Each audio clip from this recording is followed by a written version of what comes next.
Gold trusted gold buyers. మీరు తాకట్టు పెట్టిన బంగారాన్ని విడిపించి ఈ రోజు ఉన్న మార్కెట్ ధరకు కొనబడను.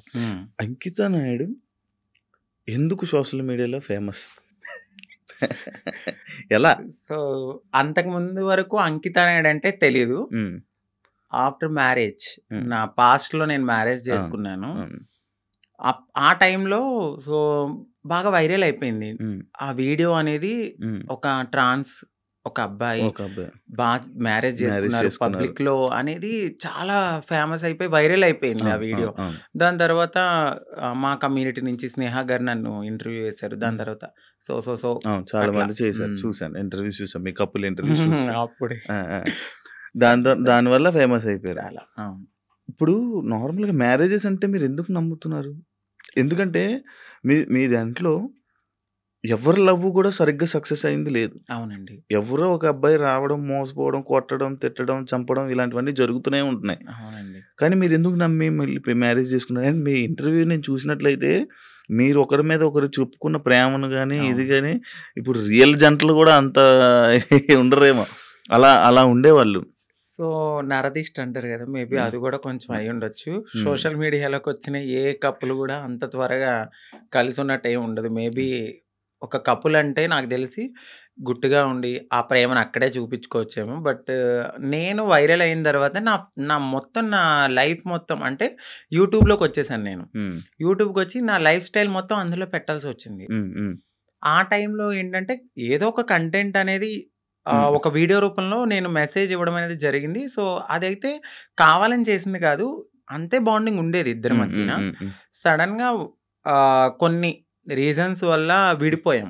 ఎందుకు విడిపోవాల్సి వచ్చిందంటే ఒకటి ఫ్యామిలీ యాక్సెప్టెన్సీ సరిగ్గా లేదు, వాళ్ళ ఫ్యామిలీ యాక్సెప్టెన్సీ అస్సలు లేదు. ఇంకొకటి నేను ముందుగానే చెప్పాను, నేను ఎప్పుడైతే నేను మా అమ్మగారికి ఇల్లు కడతానో సో అప్పటి వరకు ఆగమనే చెప్పాను. నేను అప్పటి వరకు నేను కొంచెం కష్టపడాలి. ఇప్పుడు నువ్వు వచ్చావు కదా అని నేను రాలేను, ఎందుకంటే ఇట్లానే అవుతుంది, ఆఫ్టర్ బ్రేకప్ అయిపోతుంది. సో నేను మళ్ళీ నా పాస్ట్కి వెళ్ళలేను కాబట్టి కొంచెం టైం ఇవ్వు అని చెప్పాను. ఆ అబ్బాయి అన్నీ ఓకే అన్నాడు. నేను కమ్యూనిటీ వర్క్స్ చేస్తానని చెప్పాను, ఇలా కమ్యూనిటీలో ఉంటాను కొన్నాళ్ళు, మనం సెటిల్ అయ్యే వరకు. దాని తర్వాత మా పెద్దవాళ్ళకి చెప్పి మనం హ్యాపీగా మన లైఫ్ లీడ్ చేద్దాం, నేను ఇల్లు కట్టుకోవాలి మా అమ్మగారు. దాని తర్వాత నేను మ్యారేజ్ చేసుకున్నాం. ఒక 1.5 year బాగానే ఉన్నాం. దాని తర్వాత ఇంకా రోజు ఇంకా తాగడము, ఎందుకు ఇట్లా అందుకట్లా చిన్న చిన్న ఇష్యూస్, గొడవలు అవి పెద్ద పెద్ద అయిపోయాయి. అయితే ఈ బ్రేకప్ టైంలో ఎక్కువ వీడియోస్ పెట్టడం అంకిత కావాలని చేస్తుందా? ఎందుకు అంత ఎమోషనల్ అయిపోతుంది? ఎందుకు సోషల్ మీడియాలో అంత ఏడుస్తూ వీడియోలు పెట్టాల్సిన అవసరం ఏంటి అని క్వశ్చన్ చేశారా? మీ వరకు వచ్చిందా? ఏమా మీ సమాధానం? సో ఎందుకంటే అది నా మనసుకు తగిలింది. నేను సోషల్ మీడియాకు కూడా వచ్చేదాన్ని కాదు, చెప్పేదాన్ని కూడా కాదు. ఒకానొక సిచ్యువేషన్లో అది నాకు నెగిటివిటీ వచ్చేసింది. తినే ఏదో చేసింది, తినవల్లే బ్రేకప్ అయింది అని నెగిటివిటీ వచ్చింది. సో నేను నిజం చెప్పాలంటే నేను ఒక ఓపెన్ బుక్ ఆ విషయంలో. అయితే తనకి నేను చాలా ఓపెన్గా అన్నీ చెప్పే చేసుకున్నాను. సో చెప్పి చేసుకున్న పర్సన్ తను ఎప్పుడైతే కొన్నాళ్ళ తర్వాత లగ్జరీ లైఫ్కి అలవాటు పడ్డాడు, ఆ తర్వాత జాబ్ పోయింది. ఒక 11 months వరకు నేనే చూసుకున్నాను. బిఫోర్ కూడా నేనే రెంట్ కట్టేదని, కార్ ఈఎంఐలన్నీ నేనే, ప్రతిదీ నాదే.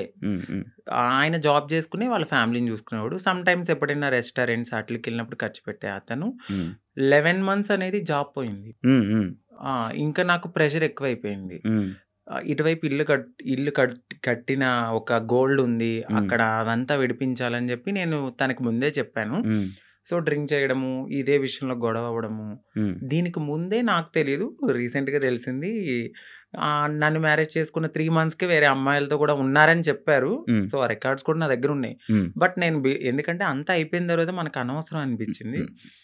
ఇవన్నిటిని ఒక పక్కన పెడితే నాకు ఒకానొక సిచ్యువేషన్లో తను రెడ్ హ్యాండెడ్గా అంటే మా కమ్యూనిటీ వాళ్ళు ఎవరైతే ఉన్నారో వాళ్ళలో నా కోడల్ని నేను ఇలా వస్తున్నాను అని చెప్పడము, నేను తన్ని చేజ్ చేయడము, పట్టుకున్నాను, సో పరిగెత్తేశాడు. ఇవన్నీ నేను చూసి నా మైండ్ అనేది ఒక్కసారిగా మాకు అవసరం లేదు, ఈ కమ్యూనిటీలో ట్రాన్స్లోనే ఉండాలి, మమ్మల్ని మేము ఎంత అందంగా మార్చుకున్నా వాళ్ళు కొన్నాళ్ళే ఉంటారు. సో వద్దు, సింగిల్గా ఉండడం బెటర్ అనిపించింది. దాని తర్వాత నేను సోషల్ మీడియాలో నేనే పోస్ట్ పెట్టాను. వద్దు అంటే నన్ను కలవడానికి 2 times అట్లా ప్రయత్నించాడు. బట్ నాకు మనసుకి తగిలింది అది. ఎందుకంటే ప్రతిసారి నేను యాక్సెప్ట్ చేయడము, ఇది మా ఇద్దరి మధ్యన జరగడము, వాళ్ళ ఫ్యామిలీకి చెప్పడము, మా ఫ్యామిలీకి చెప్పడము, మీ చావు మీరు చావండి అనడము, ఇవన్నీ నేను ఇంకా తీసుకోలేకపోయాను. నేను మారింది నా కోసం, నా సెల్ఫ్ నేను ఆనందంగా ఉండడానికి. ఎందుకు దీంట్లోకి దూకానా? ఇంకొకటి, కమ్యూనిటీలో అందరికీ ఒక రోల్ మోడల్ అనుకున్నారు, ఇప్పుడున్న జనరేషన్లో ఇంత బాగా ఉంటున్నారా అని. సో నేను ఇప్పుడు కనుక నేను బ్రేక్ చేస్తే సొసైటీలో వీళ్ళంటూ సెట్ కారు, వీళ్ళకి పెళ్ళిళ్ళు సెట్ కావు అని అంటారని నాకు ముందే తెలుసు. దానికోసం కూడా నేను చాలా బాధపడుతూ అట్లానే ఉన్నాను. ఇవన్నీ చూసిన తర్వాత నాకు నేనే ఇన్స్టాగ్రామ్లో విడిపోతున్నామని చెప్పాను. చెప్పిన తర్వాత ఆపోజిట్ పర్సన్ కూడా ఎందుకు ఏంటి అని క్వశ్చన్ చేయడానికి నన్ను ప్రయత్నించలేదు.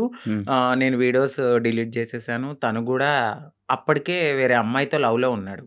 ఓకే. అలా బ్రేకప్ అయింది. సేమ్. అంటే నేను ఎన్నిసార్లు వద్దన్నా కావాలనుకున్న మనిషి ఒక్కసారిగా నేను వద్దు అన్నప్పుడు ఎందుకు బ్రేకప్ చెప్తారు? ఒక 1.5 yearలో చాలా గొడవలు అవుతాయి. ఇది మాకు అప్పుడు మేము విడిపోవడానికి కూడా చాలా చిన్న రీజనే. దానికి ముందు చాలా పెద్ద రీజన్స్ ఉన్నా మేము కలిసే ఉన్నాం. అప్పుడు కలవాలి అని ఒక పర్సన్ మన ముందు బతిమలాలిన మనిషి ఒక్కసారిగా ఎందుకు వదిలేసుకున్నాడు? బ్రేకప్ అంటే వదిలేసాడు. దానికి తనకి ఎక్కడో కనెక్ట్ అయ్యాడు, ఇక్కడ వదిలించుకోవాలనుకున్నారు.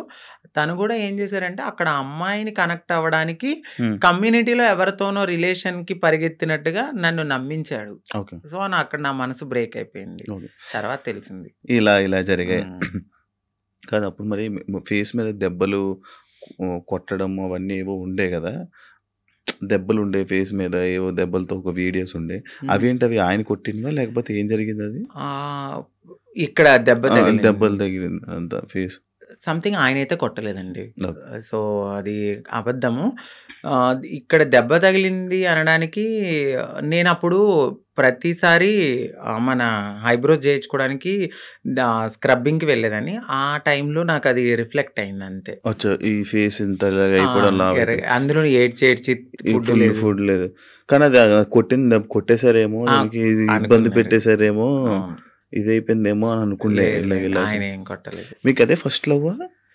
అంటే అదే ఫస్ట్ లవ్ అనుకోవచ్చు. అదే ఫస్ట్ లవ్. అంటే బిఫోర్ ఒక లవ్ ఉండేది, అది అక్కడ దాకా రాలేదు. అంటే ఇంకా ఇది లవ్ కామన్ అనిపించింది ఇంకా, కానీ పెళ్లి వరకు రావడం అనేది ఇదే ఫస్ట్ పెళ్లి. ఇప్పుడు ఇద్దరు అభిప్రాయాలు కలుస్తాయి, కలిసిన తర్వాత మాట్లాడుకున్న తర్వాత కొన్ని రోజులు ట్రావెల్ అయ్యాక ఓకే నీవు నాకు సెట్ అవ్వలేదు వదిలేసుకుందాం అనుకునేది ఒకలా ఉంటది. ఇటు పబ్లిక్ వచ్చేసి మనము కామన్ అయిపోతాం, వాళ్ళకి రోజు కనబడతాం. ఒక్కసారిగా పర్సన్ పక్కన లేకపోయేసరికి ఎందుకు అని వాళ్ళు క్వశ్చన్ చేయడం అనేది రైటే ఉంటది. సో ఇక్కడ దాకా ఆ పర్సన్ అయితే ఉన్నారు అంతే. కాదు అదే ఇందాక నేను ఒక పాయింట్ అడిగాను, ఏదైతే అబ్బాయిల దగ్గర నుంచి మనకి పూర్తి ప్రేమ దొరకదని తెలుసు, మీకు తెలుసండి. డబ్బుల గురించి వస్తారని తెలుసు. అవును. కానీ ఎందుకు నమ్మి దగ్గరికి తీసుకొని మోసపోయి మళ్ళీ ఏడడం? గొర్రె కసాయవాడిని ఎందుకు నమ్ముతుందంటే నేను ఏం క్వశ్చన్ చేయగలను. గడ్డు పెడతారు, తీసుకెళ్తారు, బాగా ఫుడ్ పెడతారు, తర్వాత వాళ్ళని చంపేస్తారు ఏది గొర్రెని. అలా అని చెప్పి ఆ గొర్రె వెళ్లకుండా ఉంటుందా? అయ్యో ఫుడ్ ఎందుకు పెడుతున్నాడో, ప్రేమగా పెడుతున్నాడేమో, తినడానికి వెళ్దాము, దానికి తెలీదు. తర్వాత నేనే బలైపోతాను, మమ్మల్ని తినడానికి వచ్చారు. సో మా లైఫ్ లో కూడా అట్లనే జరుగుతుంది తెలుసు. ఎందుకంటే తల్లిదండ్రుల ప్రేమ ఉండదు. ఫ్రెండ్స్తో ఎవరితోన్నా మాట్లాడినా కూడా తను ఎందుకు మారిపోయాడు కదా, అట్లా ఇట్లా నువ్వు ఎందుకు మాట్లాడుతున్నావు, నీకేమన్నా రేపొద్దున బ్యాడ్ రివ్యూ వస్తుందేమో అని చెప్పి ఫ్రెండ్స్ ఎక్కువ మాట్లాడరు, సొసైటీ యాక్సెప్ట్ చేయదు. ఈ టైంలో ఎవరో ఒకళ్ళు మమ్మల్ని దగ్గరికి వస్తారనమాట. ఓకే మాకు ఈ ప్రేమ దొరుకుతుంది, జెన్యున్ ప్రేమ ఏమో అని నమ్ముతాం, నమ్మి దగ్గర తీసుకుంటాం. తనకు అయ్యిందని చెప్పి నాకు అవ్వాలని లేదు కదా అని గొర్రెలుగా నమ్మేసి ముందుకెళ్ళిపోయి తర్వాత బలైపోతాం. ఇప్పుడు అమ్మలతో లేదా? అంటే హైదరాబాద్ లో నేనే ఉంటున్నాను, ఇంటి దగ్గర ఇల్లు కట్టాను. అక్కడ మమ్మీ వాళ్ళు ఫ్యామిలీ అంతా అక్కడే ఉంటారు. ఇప్పుడు ఎలా డబ్బులు? ఇప్పుడు నేను నార్మల్ గా అయితే యూట్యూబ్ మీద యూట్యూబ్ బేస్ చేసుకున్నాను. దానికి బిఫోర్ నుంచి నేను కమ్యూనిటీ వర్క్స్ చేస్తూ నేను సెటిల్ అయిపోయాను. ఫైనాన్షియల్‌గా అయితే ఇప్పుడు నేను చాలా బాగా సెటిల్ అయ్యి ఉన్నాను. యూట్యూబ్ చేస్తున్న ఇన్‌కమ్ అట్లానే కొంచెం ఎంతొస్తది యూట్యూబ్ నుంచి? ఇప్పుడైతే 1.2 అట్లా యూట్యూబ్ వస్తుంది. నుంచి. బిఫోర్ ఇంకా ఎక్కువ వచ్చేది. ప్రమోషన్స్ అవన్నీ ప్రమోషన్స్ చెయ్యట్లేదండి నేను. చేయలేదు. ప్రమోషన్ నార్మల్ ప్రమోషన్స్ అమ్మాయిలకి సంబంధించిన బిఫోర్ చేశాను, అసలు చెయ్యట్లేదు నేను. ప్రమోషన్స్. నేను నో పెయిడ్ ప్రమోషన్స్ అని కూడా పెట్టాను. అవును చూసాను నేను. ఆ, ప్రమోషన్స్ చేయరు. ఆ, ఓన్లీ యూట్యూబ్ నుంచి 1.5 lakh 1.2 lakh. 1.2 ఒక 2 months నుంచి అయితే మాత్రం నేను సరిగ్గా ఈ వీడియోస్ చేయట్లేదు. 12,000 13,000 అట్లనే వస్తున్నాయి. అంటే ఒక 3 months నుంచి. ఓకే. దాని బిఫోర్ నేను బాగా చేసేదాన్ని. అవును. 1.2 మ్యాక్స్, అది 1.5 మధ్యలో. ఇప్పుడు రెవెన్యూ ఇంకేం లేదు. ఈవెంట్స్కి ఏమైనా వెళ్తారా? ఈవెంట్స్ ఏం లేదు.